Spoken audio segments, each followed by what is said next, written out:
Good evening and welcome to the Pompey Politics Podcast, the podcast where we tackle matters of national, international, and local importance in a measured, reasonable, and kind way to get to the heart of the matter. It's party season, and I'm Ian Tiny Morris. And I'm Simon Sansbury, and although neither of us have been to conference, we've spoken to some people that have, so can talk on to the. But yes, the main national parties. So we're not, I'm afraid, spending any time on Plaid Cymru or on the SNP. But we'll look at what is now a very crowded field of the major five in British politics. How things have changed. Only a couple of years ago, we would have only had to deal with three and would have been able to brush some of the others aside as not important. But no, five party conferences to look after. And in an auspicious start, you've forgotten how to say the word people, and I couldn't remember the word conference. So hopefully it's going to get better from here. I promise you we have not been at the Christmas sherry early. So it's been going on for a few weeks, and obviously the great and the good and the faithful gather to gird their loins and nourish their souls before they head off into another year of politicking. So where did the season start? So the season started way back with Reform on the 5th and 6th of September. They had theirs at the NEC in Birmingham, so we kind of started off with them. So should we kind of, just before I kind of leap into kind of doing those, and we've gladly got a volunteer from each political party who's recorded a short interview to give us a bit of a report of what they got out of conference and their kind of observations of conference. But just before we do that, I'm going to do the usual kind of housekeeping things of, please do make sure that you give us a like, give us a follow, give us a subscribe on YouTube. Do remember, Facebook only saves live stream videos for a month now, so if you want to kind of look at more of our back catalogue, the best place to do that is actually on YouTube. You can scan our QR code in the top right hand corner to find our website and to sign up for our weekly newsletter. And also don't forget that next week we've got the all-important by-election hustings in Paulsgrove. So with three. No, we haven't. It's too early for pantomime season. We've got British voters overseas next week, and then Paulsgrove the week after, Simon. That's not true, because the election's on the 23rd, so it would be a bit silly doing it the week later. Oh yeah. Oh. I mean, a hustings after the election would be an interesting departure. But yeah, you've lost. Look, I was the one that was ill with flu and had COVID. Why? Yeah. So honestly, 12th, guys, next week by-election. The 12th. Yeah. It's the big by-election next week. Right. Enough of this nonsense. Enough of this disorganised shambles. So shall we hear from someone that knows what they're talking about? More organised Reform conference. And our lead-off man is Terry Norton. Yes, indeed. So thank you, Terry, for your comments. Here we go. Let us know what you think.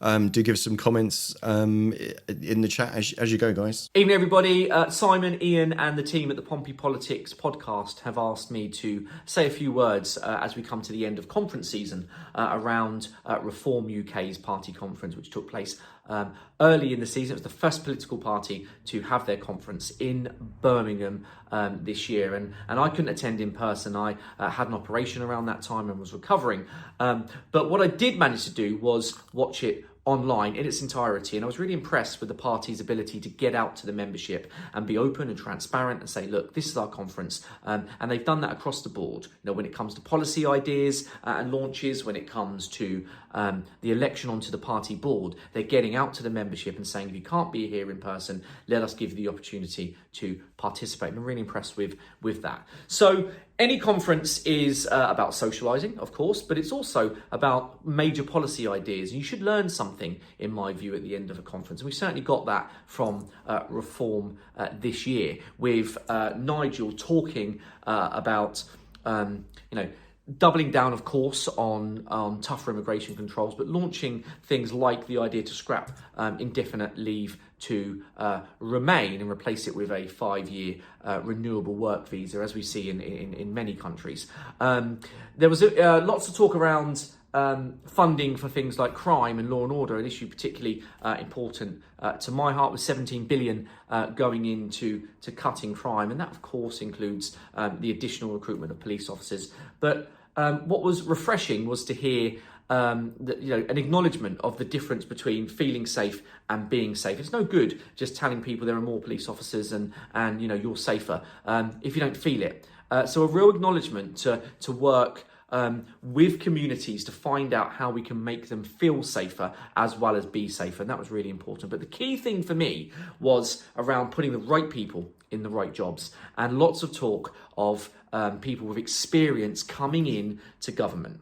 Okay, so if you're a teacher, if you are a doctor, if you're a retired chief constable, the party wants to use that talent to say, right, let's go into the Home Office. Let's take you into the Department for Education. Let's take you into the Department for Health, so that we're shaping policy and ideas from those who have experience, not just career politicians who have kind of never worked a day in their life, some of them, and worked their way up through political associations, and that was really, really reassuring. Now, I've had a look at some of the other conferences as well. It was interesting to me that we saw a lot of singing of the national anthem and waving flags, something that I don't think Liberal Democrats would ever dream of doing, but all of a sudden they're very keen on that. Labour did the same. The pictures and images that I've seen from the Conservative Party conferences, that it looked quite quiet. From attending those in previous years, there has been a decline, I think, in interest in conference, and the energy was sapped out in previous years. I'm not sure if that was the same this year. I wasn't there, but you only see images from various sources, don't you? So it's difficult for me to know for sure. But for the Reform Conference, the key word for me was absolute energy and buzz.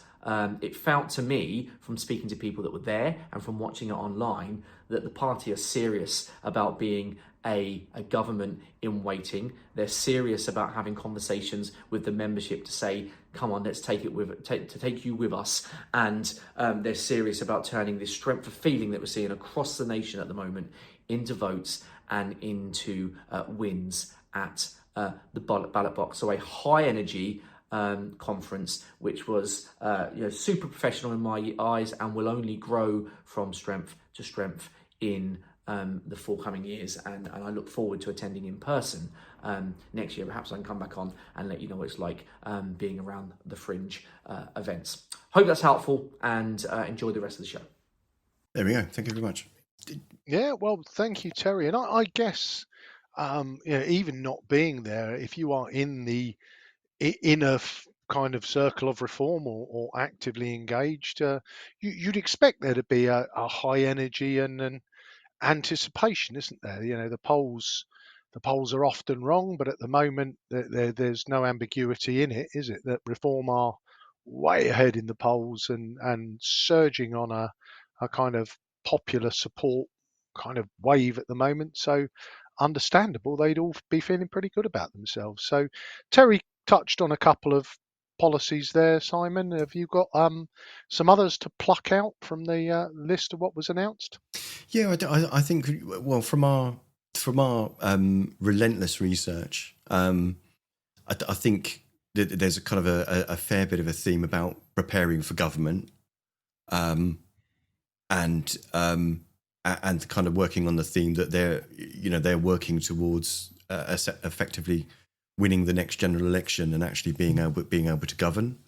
Other commentators or other observers would have kind of pointed out that it seems to be their way of achieving that.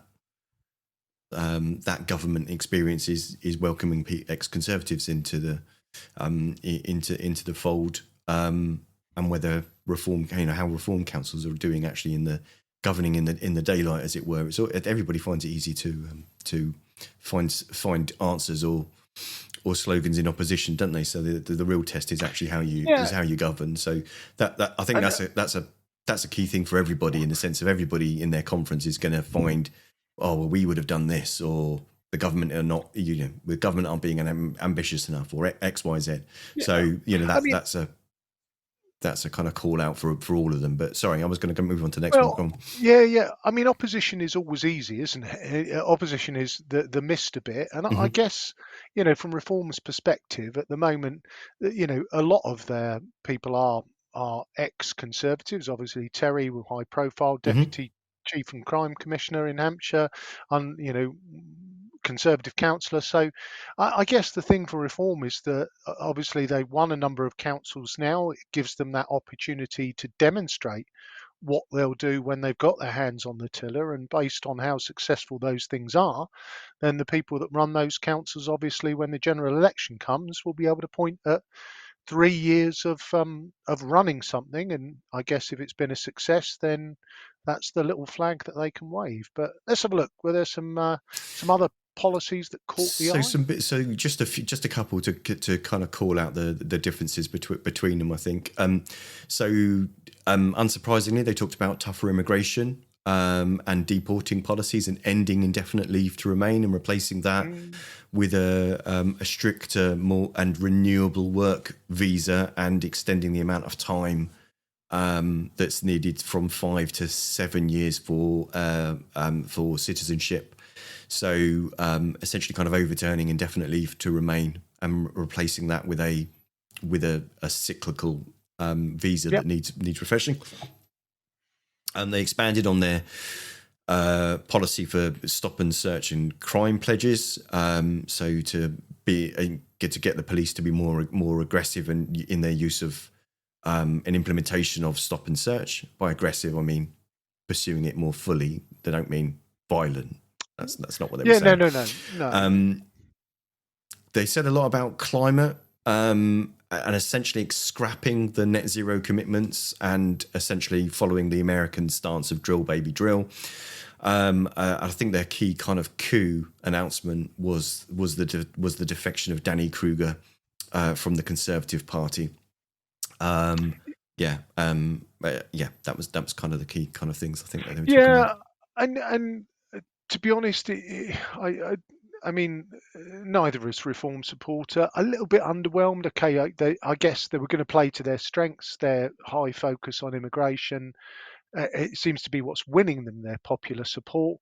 For me, the bigger issues won't surprise anyone with me as a fiscal conservative is kind of well, it's all very well kind of I'm much more interested in economics than I am in headline grabbing. And the Green, I guess that they've set their stall out pretty clearly on that. So I guess playing to the home crowd a bit, but why wouldn't you 3-4 years out from a general election when you're on the crest of a wave? So No, I mean to be fair, that's the point of a conference. You are no, playing yeah, to yeah, yeah, to yeah. your home crowd. That's the that's kind of the thing. That's the reason. Judge. And And in fact, I'm almost surprised that they didn't have like another defection lined up that they were going to announce just before the Conservative Party conference opened, for example. That would have probably put there, yeah, and but obviously that wasn't something they had up their sleeves. I was waiting for another grabbing of yeah, the headlines. yeah, and I guess Danny Kruger, yes, Conservative MP. I had to go and look him up. Prue Leith, the famous cookery writer, her son. But I wouldn't say he was a massive name. But he's crossed the divide. He's there as a Reform MP now. So they started it in September. Who followed them as the next act on? So the next one, according to my Ready Reckoner, was the Lib Dems on the 20th to the 23rd of September, Bournemouth International Centre. So down on the south coast. To speak to us about the Lib Dem conference, we've got James Reid, who is the chair of. He's a. Oh, sorry, where's my notes gone? He's the vice chair of Southampton Lib Dems. Hopefully that doesn't start any kind of turf wars, because obviously we're Nope. based in Portsmouth. And he's the vice chair on South Central Lib Dems. So a seasoned conference goer. So should we hear what James had to Let's say? have a listen. When I first went to a conference back in sort of the late noughties, it was to get involved in debates, to meet people from other areas, to vote in debates and to get training. These days, because I've been involved for such a long time, a lot of it is social for me. So it's meeting friends and colleagues from around the country that I get to see twice a year at conferences. There are some debates that I go and listen to and discuss. I've never actually spoken on conference stage myself, but there are things that I go to vote on, but largely it's a social aspect, and some years it's the only holidays I get as well. So I kind of go and I have a holiday by the seaside, and I go out for nice meals and see friends from around the country. So the next conference is in York in March, and I'm considering staying up for an extra couple of days and doing being a tourist for a couple of days after the conference, after everyone rushes home. Networking as well. So obviously as a regional officer, um, face-to-face meetings with people that I've spoken to via email or via the phone is quite useful. And this year I did actually attend some agent specific training. So I'm election agent for parliamentary elections, sorry, and keeping on the right side of the law with some of that training face to face is quite useful. I've always found them particularly positive experiences. This was, I think, our second autumn conference since we had 72 MPs elected. Obviously, the best result in a generation, well, in 100 years, more than one generation. And it's really nice to once again be able to see an MP and not necessarily know their name. Last year, I was on the English exec, and we had a backdrop again on our stall. With the photo of every single MP and their constituency. And there was a bit of a sort of running joke of can the MPs name every one of their colleagues, which some of them got pretty close to doing actually. But yeah, that was quite interesting. Quite fun. And seeing them all up on stage during the leader's speech is always good as well. Always make sure I go to the leader's speech. I think there wasn't sort of a keynote announcement that I particularly paid attention to. I think sometimes you end up being in a bit of a conference bubble. So I mean, I certainly don't. It's sometimes interesting to sort of ask other people who weren't there what how it went down in the press, what the press thought of the conference, because although you see a lot of the press when you're there, you're not really paying attention to. I'm certainly not paying attention to that particularly. I unfortunately one of the days I wasn't actually very well, and I holed up in my room for the day, and I looked out of my room and I looked along a bit, and there was Ed Davey on the grass outside being interviewed by the press, sort of one after the other. That was they're sort of in on the grass in the sunshine with the sea in the background. That was quite fun. Um, I don't. I mean, I think a lot of the focus seemed to shift away from being the alternative to the Conservatives as to being the alternative to reform. A lot of Ed's speech was, Trump's America, don't let it become Farage's Britain. He said that a number of times, and that went down very well in the hall as it always does. That and closer relationship with Europe, which always gets a big cheer at conference. Um, so yeah, I'm not 100% sure if there were big policy shifts particularly, but it was that sort of shift of focus to focusing on being frankly the polar opposite to reform, and acknowledging, I suppose, the fact that Labour and the Conservatives don't actually seem to be winning many uh, elections, by-elections that you see sort of up and down the country. It seems to be us or reform almost. Okay. Interesting. So an interesting kind of mix of the more kind of social aspect, in the sense of it's an opportunity to kind of meet up with people. Yeah, slightly different take, wasn't it? And I guess as a sort of seasoned campaigner who was there, and appreciate James giving us the time for that. No, I'm interested to hear. Have we got a list of policies, or Yeah. at the So risk of being slightly provocative, or was it simply Ed Davey on a unicycle juggling Euro flags with Ode of Joy playing in the background? not quite. So kind of the Yeah. key the key kind of announcements that we took away were talking about windfall tax on banks to help fund lower energy bills, halving energy prices, and an energy by 2035, and an energy security bank to help homeowners and businesses invest in cleaner energy measures, and delinking gas and electricity prices, which is, if you get into the weeds of it, is kind of part of the reason why wholesale electricity prices kind of fluctuate or as volatile as they are in the UK.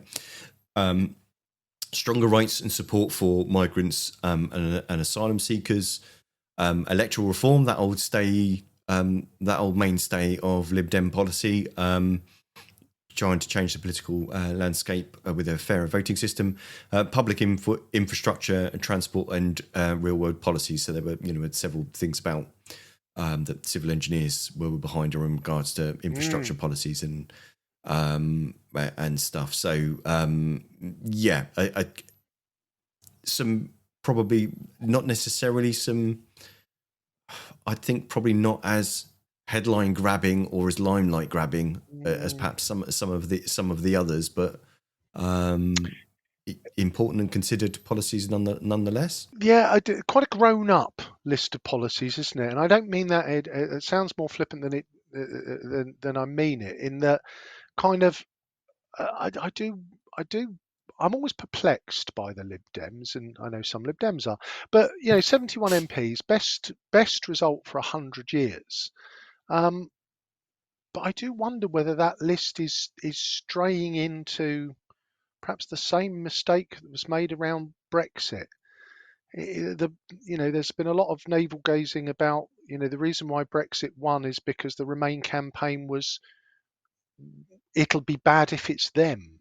And I do wonder, by playing in the green energy and the kind of immigration space, there is a little bit of playing in reform's agenda rather than offering kind of that the energy prices. I think they perhaps could have done a bit more with that, because as when people look at their energy prices each month, their energy bills, particularly in the business world, it's, if there's something they could really do about that, then that feels like that could have been bigger. It's just my observation, but But it sounds like your criticism isn't so much the policies, but the fact that more wasn't made of them.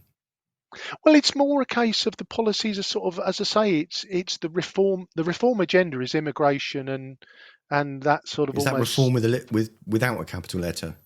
It could be a bit of both, I guess. I just think that having been so successful at the last general election, with a kind of general disdain, disappointment with Labour, the Conservatives being a bit flat, could the Lib Dems have done a bit more to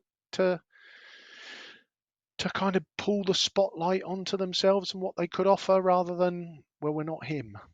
Anyway, that's a muse. No, As I say, there's nothing in their policies there. Obviously, headlines aren't those. You need to dig deeper. But yeah, you have to. I mean, we're going to say that tried or tested thing. If you want to know more in detail about different parties' policies, do your own research.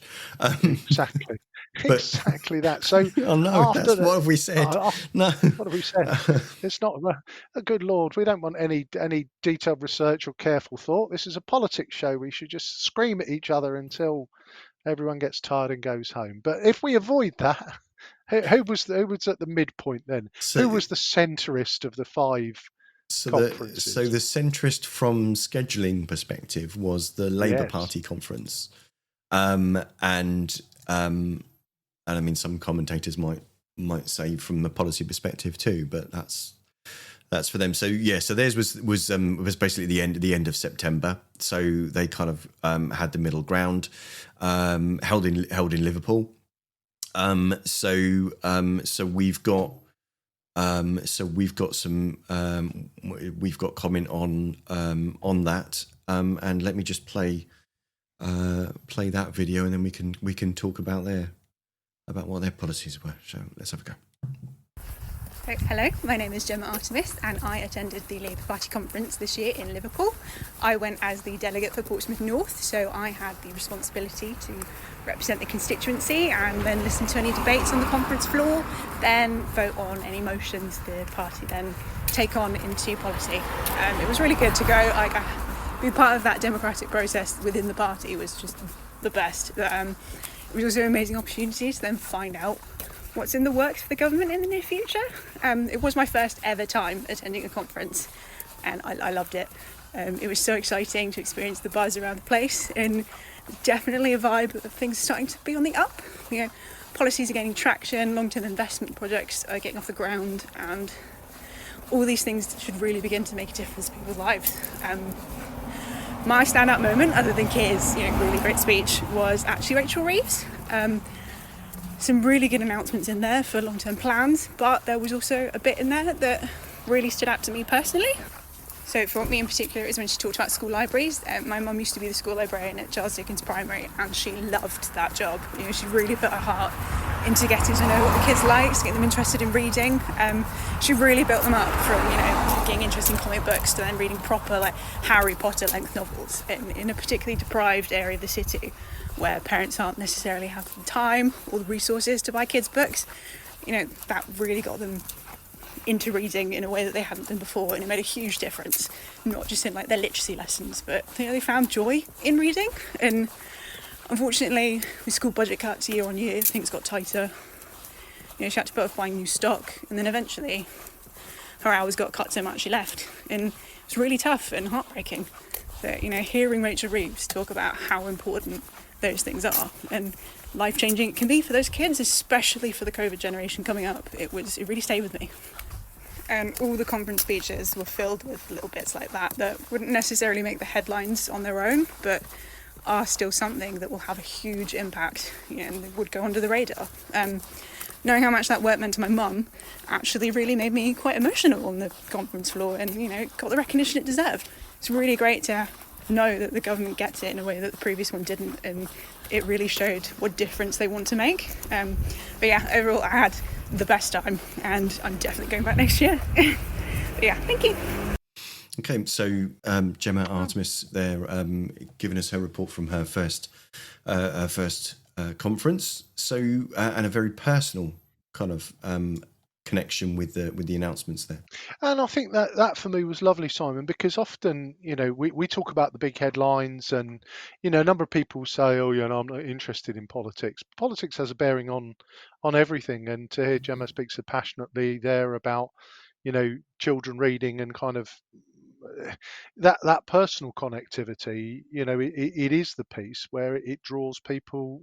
Sometimes it's the smaller issues that draw people into politics, because that's kind of what matters to them. And nice to hear some support for Rachel Reeves. She doesn't always get the easiest ride, and nice to hear a shout out for Harry Potter as well. Again, somebody who perhaps wouldn't naturally be called out in a good way at a Labour Party conference. So very personal connections there. What were the headlines in terms of the big ticket policies? So, I think there was a tone about renewal of Britain, and framing an attack on reforms policies and how those will be a regression. Talk about housing and the new towns plan. There's a plan of 12 new towns up and down the country to help towards the housing needs. Stuff about sentencing reform and criminal justice review. So looking at the sentencing bill and reforms to how community sentences are treated and can be given prominence. there were some internal discussions kind of talked about with regard to obviously leadership, party discipline, mentioning about Gaza. So there were, there's some, there was an emergency motion from the union, and there was basically seeking to make comment about the situation in Gaza, and essentially kind of a theme of kind of fiscal pressures and difficult choices. So yeah, and obviously that's kind of coming ahead a couple of months ahead of well, at the end of next month, isn't it? Is the budget? So Rachel's big budget bonanza, yeah, and well attended conference. I think reports were well over 20,000 people there. No, I think there was a lot of reporting, wasn't there, that Nigel Farage's name came up more often than anybody else at the Labour Party conference. So it's clear his and Reform's popularity has kind of got them rattled. I still remain slightly sympathetic to Labour in so much as the COVID and the Ukrainian crisis has the cupboard is bare, and I think their internal membership, who are passionate and driven, are wanting more, but unless Rachel scraps her fiscal rules and starts borrowing money at sky-high interest rates, I'm not sure where she's going to find the money to delight the membership to take them forward. So, yeah, I think the towns thing is an interesting one, because we'll come on to that. The housing, I think most people recognise, when people look at their bank statement each month, it's the rent and the mortgage, which is, particularly if you're renting, is causing you most strife financially. And 12 new towns, well, I guess there's always that question. I can almost feel Councillor Cal Corkery on my shoulder talking about affordable housing and how much of it will be available. So no, good turnout, lots of energy, and and a very nice personal report from a Gemma. first-time conference going. Yeah. So yeah, but I think it's kind of interesting to kind of think about kind of the party morale and party strategy between kind of the different parties. If you're in opposition and you're in ascendance, it's actually quite easy to kind of ride that wave and have quite a buoyant conference. If you're in opposition and you're in, you're contracting, then it's hard to kind of know how you kind of get much more positive buzz and and energy out of that situation. Likewise, if you're a party of government, you on one hand, just over a year ago they won a landslide majority in Parliament, but with only about 30% of the vote, and there isn't exactly a cupboard full of billions of pounds worth of money to spend on things that they would probably want to do. So it's very much a four-dimensional chess, but it's kind of an interesting thing of, yes, it's difficult, but also the general election is several years away, and a lot can happen in that time, I guess. Exactly. So in the interest of time, who was fourth? So fourth was the Greens. They were also in Bournemouth. And we've got friend of the pod, Elliot Lee, who gave us their report from Bournemouth. So let me play that. Hi everyone. For those who don't know me, I'm Elliot. I use he/they pronouns, and I'm the coordinator of Portsmouth Green Party. I was at Green Party conference over the weekend, just gone, and the best way I can describe it was hope. Hearing our new leader, Zach Polanski, speak was so inspirational, moving, and emotive. I probably even shed a tear at some points. He spoke so well about bringing hope back into politics and making it feel real again. We also heard from our deputy leaders, Moffin, who spoke amazingly about what it means to be a man, what it was like to experience poverty. We heard from our other deputy leader, Rachel, who spoke passionately based on her experiences of being disabled, what it means to be British, and how young people are a force for change in this country. Now, what's particularly different about Green Party conferences compared to other party conferences is that it's not actually the leaders that make policy, it's the members. One member, one vote. So that means a member who joined last month has the same amount of power effectively as the leader. So a lot of the conference we spent debating, discussing, putting forward new policy and ultimately voting on it. So much went through this conference. It was one of the biggest ones we've ever had. So it was so productive. Some big policies was, you've probably already heard about it, is about effectively abolishing landlordism, which title somewhat misleadingly,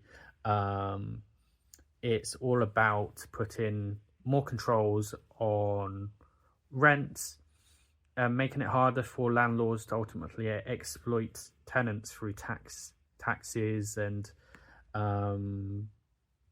it's about building new homes as well, more affordable homes. We also voted on prescribing the IDF. We voted on a new deal for carers, recognising care experience as a special characteristic as well. An anti-racism policy went through too. So much to think about. Another big one was on our political strategy for the next few years. So last year we aimed to win 4 seats. Going forward, we hope to win 30 to 40 seats at the next general election, 2 Senate seats next year, 3 to 4 mayoral seats next year. And yeah, I mean, the overall message was that, you know, we are still a party of protest, but we are very much likely to become a party that could govern in the next few years. And yeah, so much hope to think about. And I think from a local coordinator point of view, these conferences are so important as well to our volunteers. These last few years have been quite difficult, very hard hitting, loads of elections going on, loads of tense debate. It's important for motivating our volunteers. It's good for their well-being just to get away, even to meet colleagues across the region, make plans, and build a strategy for a brighter, greener future. Yeah, thank you. Yeah, and Elliot, always talks very passionately, and is what I would call a conviction politician. It's always clear that when Elliot speaks, it comes from the heart. He's not a career politician. I think he acknowledged there the Greens are still a little bit of a party of protest, which is is the struggle to electorally, in Portsmouth particularly. But did he miss any of the big headline policies out there, Simon, or did pretty much cover them? Yeah, he pretty much kind of covered them. There was an emphasis on wealth tax, so taxing the richest to in order to combat what Zach Polanski described as rip off Britain. Elliot talked about the abolishing landlords motion, and that's not as kind of perhaps as kind of hard, yeah, as kind of immediate as it kind of sounds, but it talks about essentially renters, the payments that they made being used essentially, that if the landlord's selling to actually be used as kind of part payment onto the house. They talked about migration and asylum, talking about pro-immigration framing. So in deep contrast to the Reform and Conservative policies on that, and some of the language from Labour. More about their internal leadership and party direction. Zach, I think, has described himself as an eco populist, so a kind of different tone. And to be fair, you can kind of see that from his media coverage that he's had since. He certainly seems to have been got much more media coverage than leaders of the Greens have before. Yes. Talk about civil liberties and protest and foreign policy motions. Sorry, so some stuff around there defending rights to protest and criticising governmental use of anti-terror laws or policing powers. So yeah, kind of a lot there about. I think around there's kind of quite the mix there about economy, ethics, morals, and environment. So. I think there was a lot there. I'll come back to it in a minute when we if we get a second. Something that's kind of I'm noticing is that a couple of the commenters, a couple of those interviews, people talk about how their party is the only party doing X, Y, Z in how they engage with members or how they decide policies, or having and I'll park that and put a pin on it. Let's have this discussion about kind of. I just find that interesting that they say very different things. Yeah, I think if you look at it, the Greens, they're seeing a surge in membership. They're very excited about that. I think it feels to me very much like the surge in membership in Labour under Corbyn. A lot of those policies would resonate with the kind of momentum faction of Labour. Very strong. Elliot called it out, wanting to prescribe the Israeli Defense Force as a terrorist organization, playing to a lot of that narrative. I did think the green that Zach Polanski was wearing might have been Sherwood green, with his Robin Hood policy of take from the rich and give to the poor. It still feels to me, Simon, a little bit, and just echoing Elliot's words there, about a party of protest. If you are in the position of the Greens, where you've got strong, passionate support, but in probably, are unlikely to win more than a handful of seats, you can pass policies on pretty much everything, because they're almost certainly never going to become into reality. But no, you can see why the energy is there. Reform is seeing a surge in membership on the right of politics, so you'd expect there to be a balance to that. And at the moment, the Greens seem to be getting that surge, but I guess just for fairness, numerically, I think estimates they had between 1,000 and 3,000 at their conference, compared to 12,000 at Reform and 20,000 at Labour. So still small, but with a new energy and vigour. Would that be fair? Yeah, well, they certainly seem to have been given a new lease of life with their new leader. He's certainly, as I say, coming across very strong in media appearances, and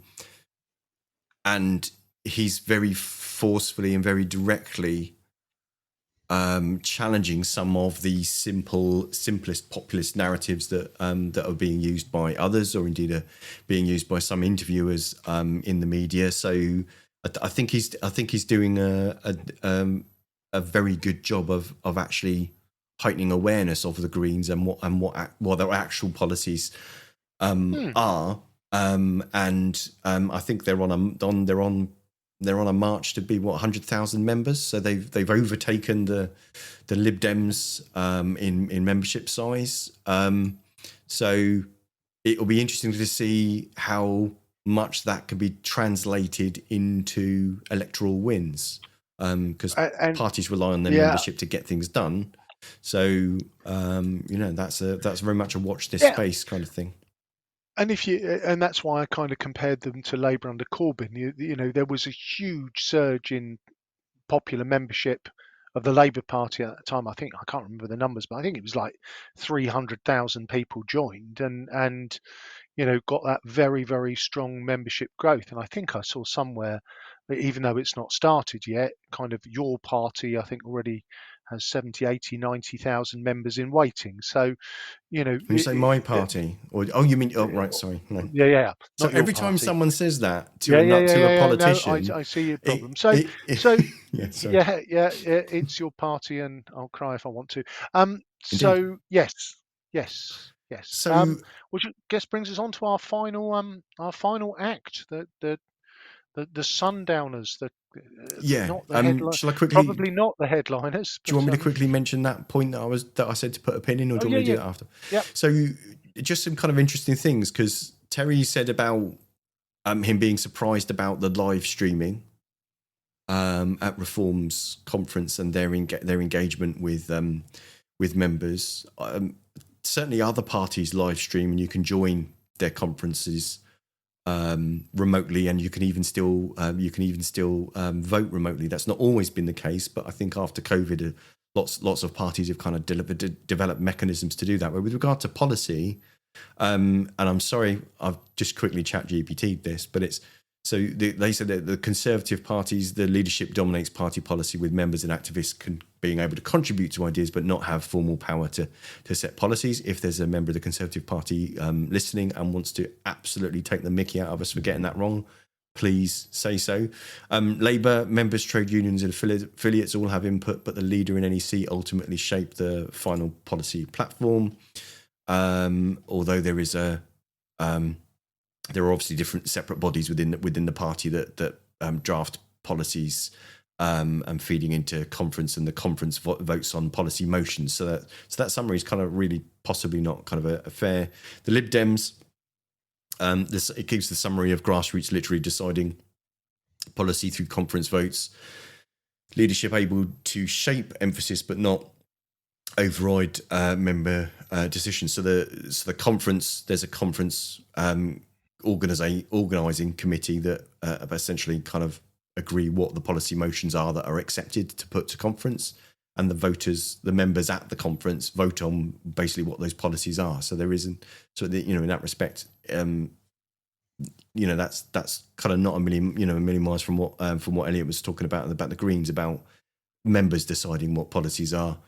And the summary it gives for the Greens about strong democratic and bottom up, every member can help make a change for policy. So conference party, it refers to that as being sovereign. That's that word. And policy committee helping structure and maintain the policies for a sustainable society. So there's a lot kind of to get into, but I just find it interesting that the mechanisms, that there are some key differences between some of the political parties about how they shape their policies and what their mechanisms for doing that. But I don't think anybody can solely claim that they are in a leading competition to be the most democratic party. I think maybe there's a little bit of nuance in that one. That's I think you're spot on there, Simon, isn't it? It's that kind of element of everyone, they all have different mechanisms, and I think all have their pluses and minuses. So let's move on to our final act. So the Conservative Party, and another friend of the pod, Ben Swan. Yes, so Councillor Ben Swan of Copner. So theirs was the last one. So it started on a Sunday, this one, which kind of seems a bit of a departure to the others. So from October 5th till Wednesday, October 8th. But theirs was in Manchester. So let's hear what Ben had to say about the Conservative conference. The bonus of going really is to be able to meet up with other councillors and MPs and basically kind of discuss different ideas, get a bit of best practice on issues that we face here that they may also face in their authorities as well. So it's a good learning experience, and it's a good exchange of ideas as well. Pretty positive, actually. I think there's a lot of optimism. I think obviously we know where we are in the polls and the kind of public standing, but I think there's some good policies coming out now, and I think we're starting to kind of find our feet again. And I think this is a real fresh start for us. Yeah, I found that the press reporting didn't really reflect the actuality of the conference. I think there was a lot made of empty seats and things, and I think any conference, depending on when you're actually in a room and depending on who's speaking, you're going to have empty seats. But actually, I think the attendance was very much on par with every conference I've been to, really. So, there's a lot of positivity. People are feeling buoyed about where we're going from here. Obviously, it's been a down few years for us, and obviously the polls are still not great reading, but there does seem to be kind of the shoots of something good happening. So it was a good atmosphere.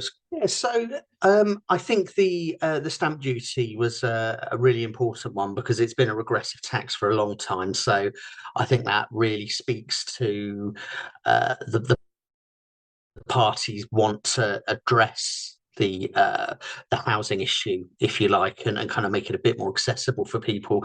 I also thought the British benefits for British people was a key line as well. I think, obviously there are some issues that are very much in the public eye at the moment, but I think the bloated benefit system is an issue at the moment, and I think that's something that really resonates with people, that it just seems to be something that is just open to abuse at the moment and doesn't really function how it's supposed to be. So this kind of approach to really try and finally get to grips with that is really positive news. I think there's been too much of an attempt to try and be all things to all people, really, I think in the past, and I think now we're seeing policies that are true to ourselves, as it were. A lot more what you would perhaps describe as traditional conservative policies, which is absolutely fantastic. Is really what I wanted to hear, and it was good to hear, and I think that's going to resonate. I think it's going to take time for people to actually sort of look into the detail of what we're talking about. But again, that's important as well, because we are.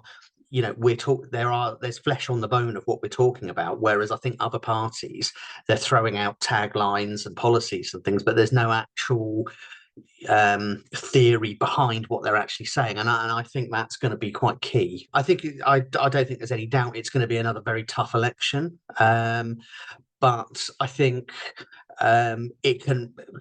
Returning to some traditional conservative policies and a more conservative looking party in general, I think can only help us. Obviously the proof is going to be in the pudding, and it's going to be about getting that messaging out, but I'm optimistic. I'm definitely optimistic.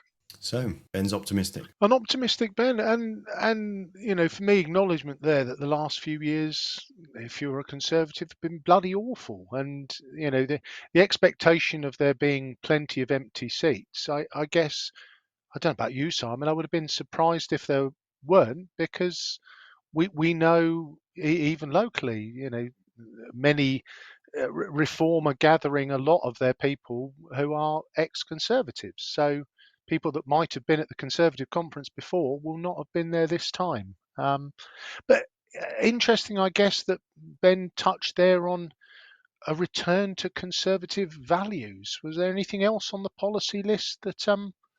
So the notes that I got were, of course, the abolish the stamp duty on main homes for UK residents, creation of a removals force to mirror ICE in the US, and with the goal of deporting 150,000 migrants a year.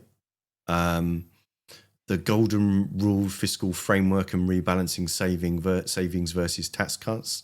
So the fiscal rules by another name.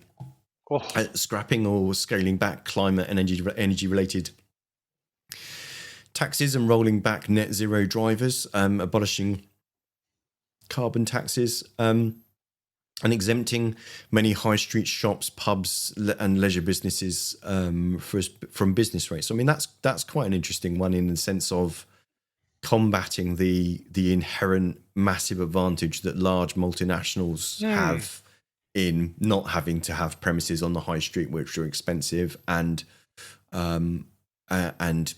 finding ways to either avoid or not pay tax. Whereas, oh God, I can't believe I'm just about to say this. Whereas Weatherspoons, for example, obviously are right on the high street, and oh God, I'm not defending Tim Martin now.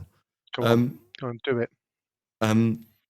So, I mean, to be fair, that's actually been something he's been campaigning for quite some time. Is actually feeling that pubs, etc., should be exempt from VAT in order to help those basically give that bit of freedom and space and more money back in the pockets of those businesses. So so those were kind of the main policies, but a little bit playing to Reform's agenda, and I guess we saw that with Labour's regular mentioning of Nigel, and obviously a couple of key parts there. The stamp duty one's a bit of an odd one for me. It's kind of 9 billion. I guess there's that element of, if you've got to find a 10% deposit for a £200,000 flat, you've got to find 20,000.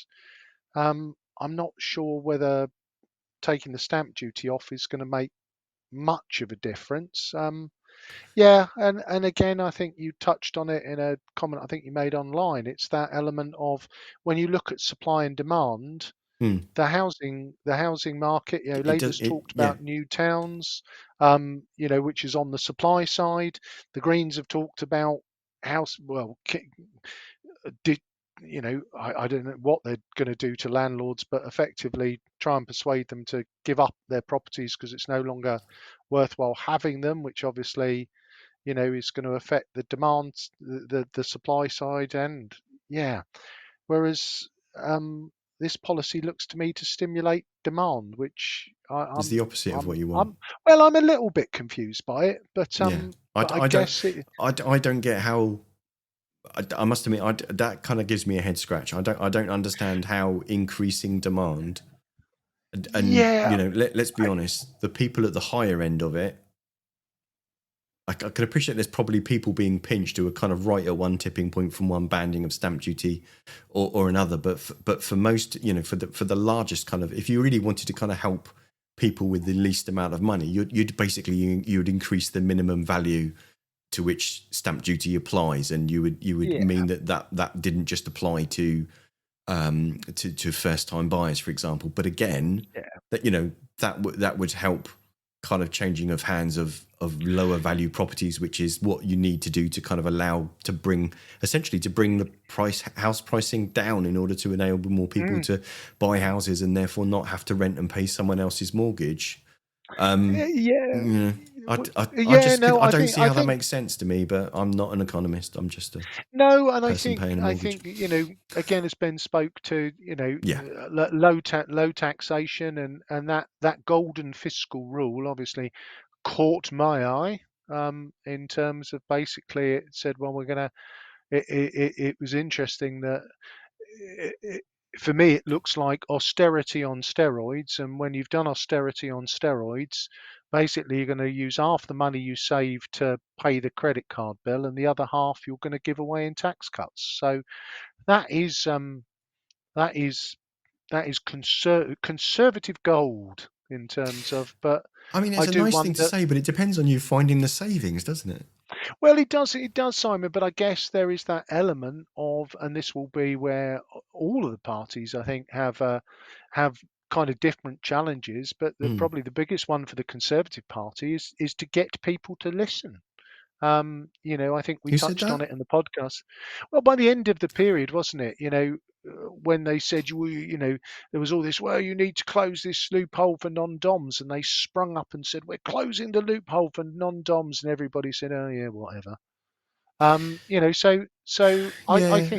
it's kind of it's kind of hard to, because obviously as much as people are getting readily bored of Labour saying it's all the fault of the previous Conservative government, 14 years of Tory, but then there's also the point of, well, hang on a minute, you guys were in power for 14 years. If these were such brilliant ideas and obvious ideas, why didn't you do any of it then?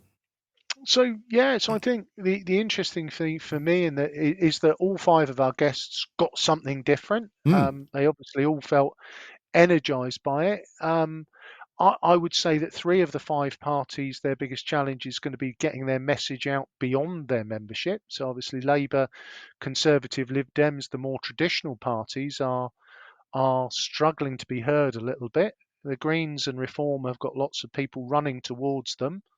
They've got a bit of momentum with a small m. So I guess the first acid test will be in Paulsgrove on Thursday week. So it is ideal that we have a hustings next Sunday.